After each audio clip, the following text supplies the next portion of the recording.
ডুয়ার্সের সবচেয়ে রহস্যময় জায়গা কোথায় জানো?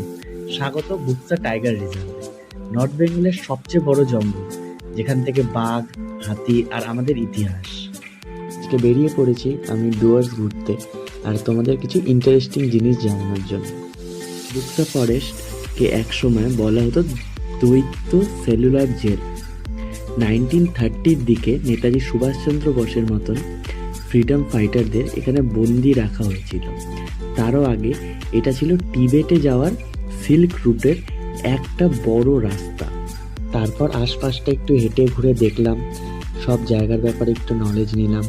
760 কিলোমিটারের এই জঙ্গল, আর এদিকে ভুটানের পাহাড়, আর অন্যদিকে জয়ন্তী নদী। যদি পাহাড় ভালোবাসো তবে লেপচা গ্রাম নিশ্চয়ই ভিজিট করবে, যাকে বলা হয় কুইন অফ ডুয়ার্স। নেচার হোক বা হিস্ট্রি, কালচিনি আর বুকসা তোমাকে কোথাও না কোথাও ভালোবাসায় ফেলবেই।